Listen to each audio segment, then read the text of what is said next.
welcome to Turn the Page, the official podcast of the Syosset Public Library.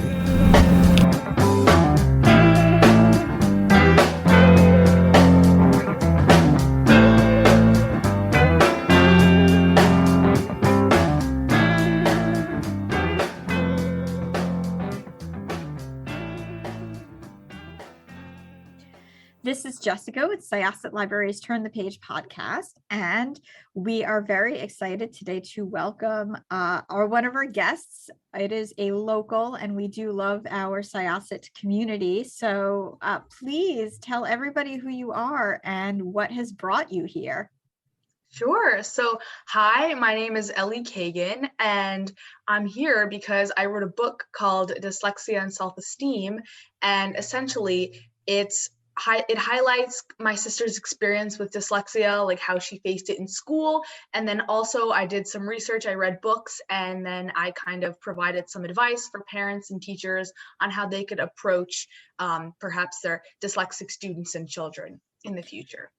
So when was your sister, when did they officially diagnose her with dyslexia? Because that was something that I thought was interesting.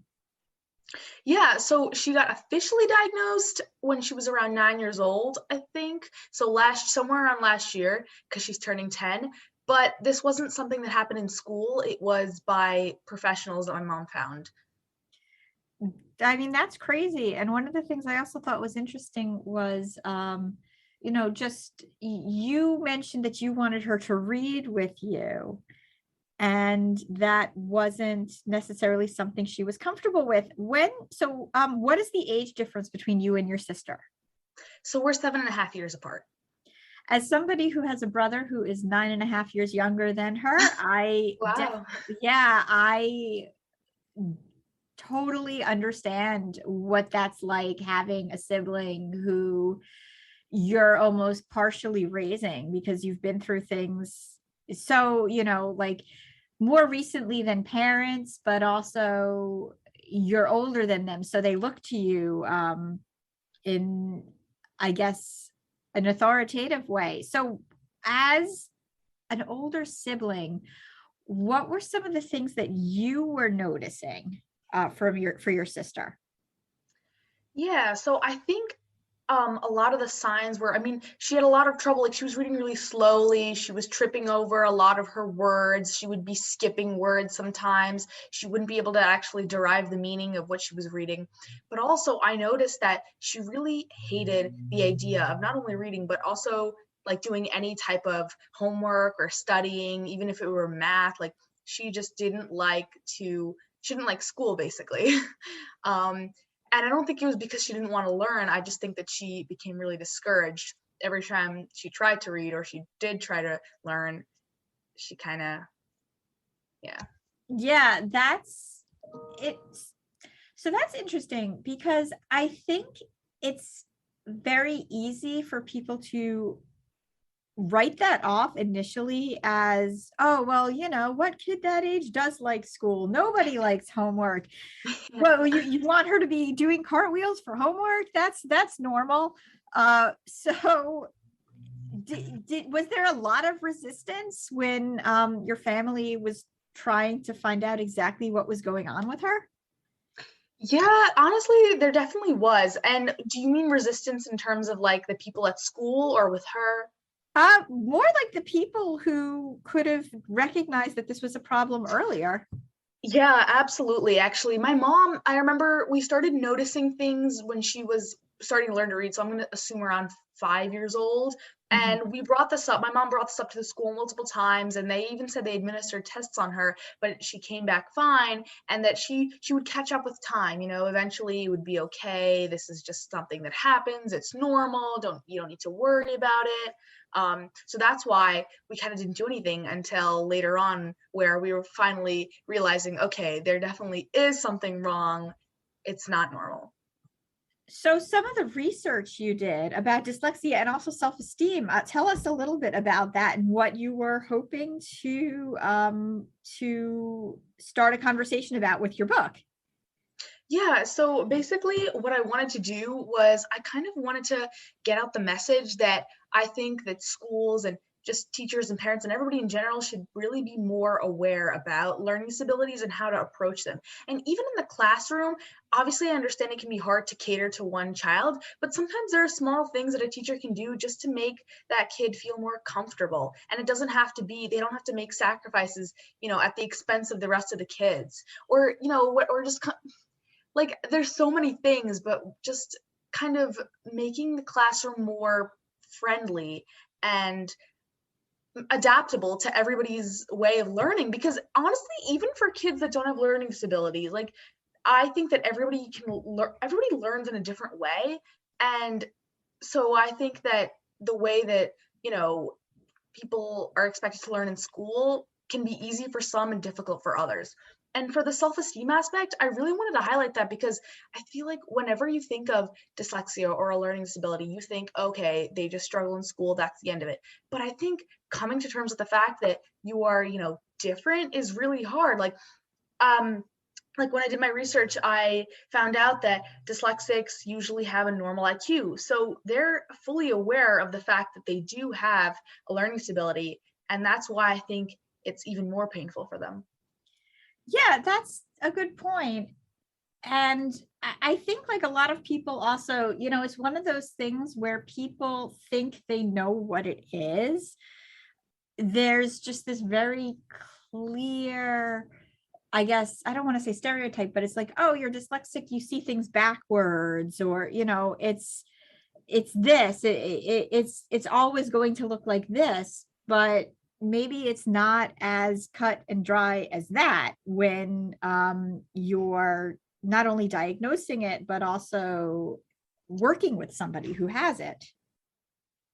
Yeah, absolutely. I think that was a common misconception I had coming into this. I just thought, oh, you just mix up your B's and D's and P's, but it's really so much more than that. Essentially, it's just you're kind of unable to decode letters, right? So, there's a certain word and you kind of can't put together the letters and form it into something.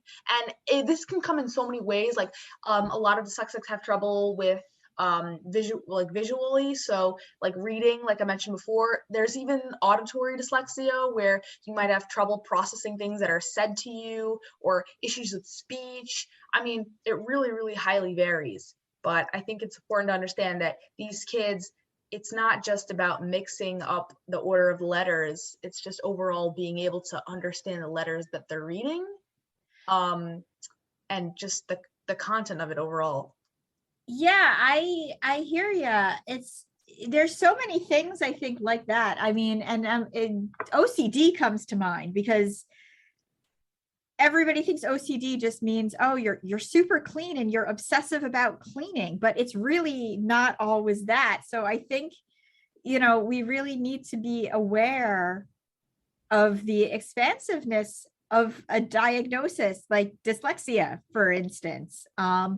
And I know there are several people who have expressed, several famous people who have expressed self-esteem issues as a child because they were dyslexic, and clearly things just weren't working for them. The system, I don't want to say 100% the system failed them, but the system wasn't really willing to understand what was going on in order to serve them. Yeah, I couldn't agree more with that. I still feel like even though my sister receives a lot of special help, it almost contributes to like her self-esteem in a worse way, just because she's kind of ostracized from the rest of her students. And my sister recalled an experience where she said that one of her teachers last year played a song about decoding for kindergartners in front of the whole class, and she just said she felt so embarrassed because maybe she was receiving this special help, but it was kind of made clear to the entire class that like she needed it, and she doesn't want that. She even tells me frequently that she doesn't want anybody to know that she has it. Even when I was writing the book, she's like, don't mention my name, don't mention my name. I was like, I won't, because she doesn't want people to, she says, baby her or treat her differently. Right. And I think this is common among lots of dyslexics. No, that makes a lot of sense. So with all of this, do you see yourself wanting to go into a field to help people in this situation? Yeah, actually, I think because of this, I was prompted to study more about the brain and kind of neuroscience. I'm actually doing an independent study at school with my teacher regarding neuroscience, which I'm really excited about. But I think so. I think I specifically would want to focus on a lot of mental disorders like anxiety, depression, things like that. I've been highly considering becoming a psychiatrist or at least something in the healthcare field. It doesn't even have to be that. But I know that, speech pathology and things like that are also options. So I think that I definitely would consider something like that. I think that that's wonderful. And we hope to hear more from you about all of this. So if there's one takeaway from your book, what do you hope that readers will glean? I really just hope that readers will be able to see that dyslexic people are not, you know, dyslexia is not this foreign concept, that these people are just like us. They aren't any less smart.